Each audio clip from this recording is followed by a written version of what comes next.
What is Vegemite? Nobody knows what it is. It's technically yeast extract. So if you're gluten intolerant, just hold on till the end of this segment.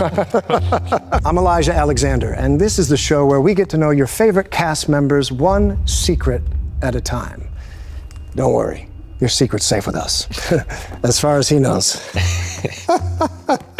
Hey, take it easy. It's not interrogation, Okay. It's conversation. Welcome to The Spy Who Fed Me. Please join me in welcoming our next guest. Tell us who you are and what you do on The Chosen. Well, I'm George H. Xanthis, and I play John on the show. So you're Greek, you're Australian, live and work in America, you work in Texas, live in Sonoma. It's very confusing. Yeah. I think you should just pick one. We have sitting before us an amazing specimen, terrific actor, a stellar human being, and now a father. Yes. You have a new addition to your family. Yes, little Leonidas. Leonidas. So we did go a little Greek with it, just a little Greek. Just a little? Yeah. I was gonna say Zeus Dundee. Zorba Dundee, maybe. Zorba Dundee, I love it. But we call him Leo. You call him Leo? Yeah, Leo is like the lion, so he's kind of like the pride of the lion kind of thing. And I did see a picture of him. He's beautiful. Yeah. Congratulations. Thanks, mate. Mazel tov. Thanks. We have here set out before you a veritable feast. Some of your favorites. Oh, yeah. My sources let me know what those favorites are. A tiger toast. Yes. New to me.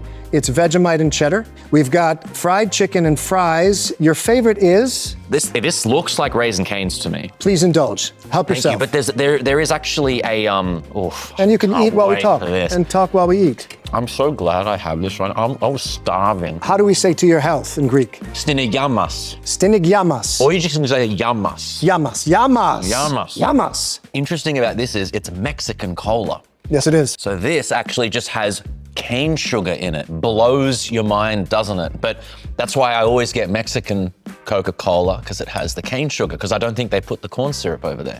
So let's go. L'chaim.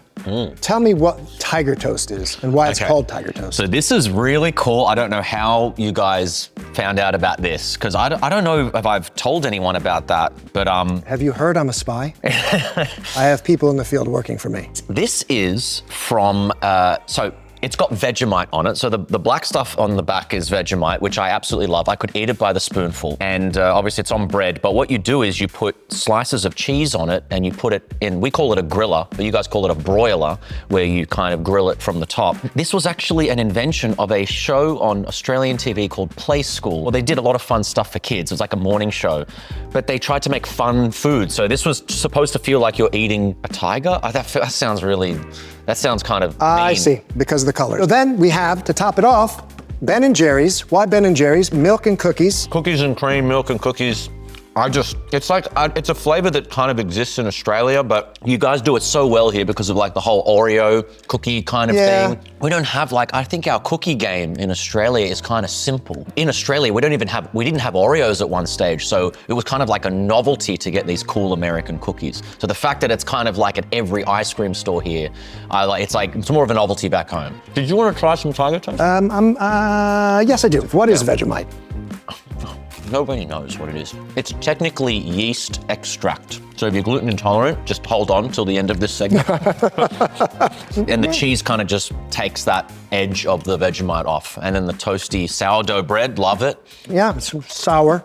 It does taste a little like a tiger. Now, remember, I want to preface this by saying you're not in trouble Okay. yet. We're just here to clear up some things. Can you please explain this holiday tradition to us? It's called the zebekiko, which is kind of like a slow improvisational Greek dance where you put your hands in the air. What's so funny about this is myself, my brother, and my cousin, we're a new generation of young Greeks. And so this was at my grandparents' house, and this never happens there. I got on the floor and did the thing that me and my friends used to do when we were like at college and like at school. You know, you kind of take the shot and like drink it from the floor. Now, what's funny about this is we thought this was like a Greek tradition. Cut across to my, at the time, 85-year-old grandfather. He's like, "Dinafto," which was, what's this? And I'm like, didn't you and your friends used to do this in Greece? I was like, no. But you're quite good at it. Thank you. Okay, George, my sources in the field tell me that you were nominated for an Australian Academy of Cinema and Television Award for your work on the sketch series Open Slather. That is correct. Tell us about auditioning for Open Slather? I was producing and starring in a web series, like a college law drama. But anyway, someone on there was talking about a sketch series that was auditioning for kind of, main ensemble. I'm like, wait, I didn't get an audition for this. So I went home immediately and I just put something down on tape. I only had a few minutes. So I went to my garage and I just basically did 20 to 30 impressions on the spot.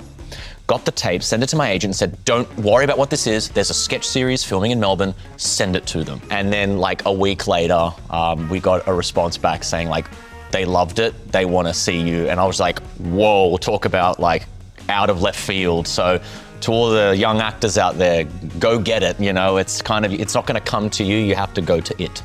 Fearless. Fearless. It's the time to play Two Truths and a Lie. You've heard of this game before? Yeah. It's about your co-star Brandon Potter, who plays Quintus. You might have heard of him. Brandon was once Santa at Macy's on 34th Street, is well known for his voice acting in the Naruto franchise, Okay.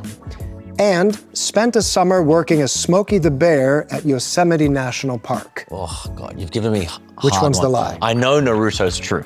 Okay. I know he's in that show. I'm almost certain about that one. So now it's between Smokey the Bear and Santa Claus. I'm gonna say that the truth is Santa Claus, the lie is the Smokey the Bear. You are correct, George. Oh, yes. Oh, yes. And he's smart. All right. Character question. John.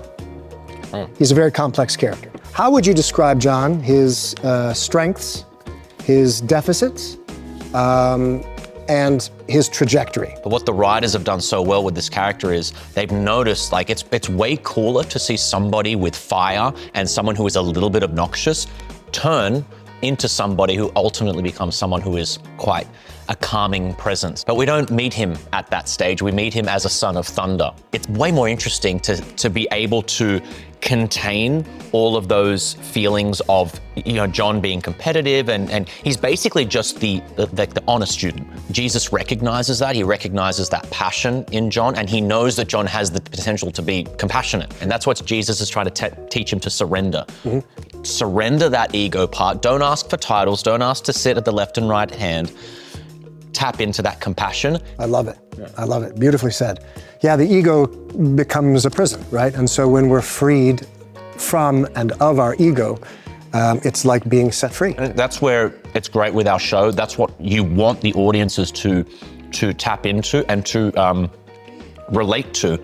If they can see in John, this person's ego is getting in the way and Jesus is teaching him to put that ego aside, that's a major life lesson. That's one of the many great strengths of this show. Yeah. Well, you do an amazing job. You are incredibly talented, very generous, a stellar human being, as well as a true artist. Final question. Okay, if you could spend one day with any character from The Chosen, who would it be? Oh my goodness. It'd be really cool to hang out with Atticus, I reckon. There he is.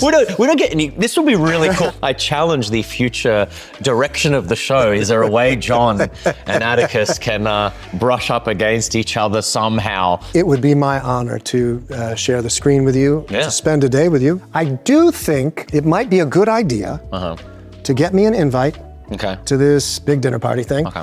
And let me hang out with all of you. That way, maybe you're going to be sitting, on one side of your buddy Big J? Yeah. So maybe I could sit next to you. Yeah. And then we can, Look, I'll call you, all right? So, you give me your details and I'll give you I'll send a telegram. All right, I guess that's all I have for you. I don't think you're guilty at this point of any noteworthy crime.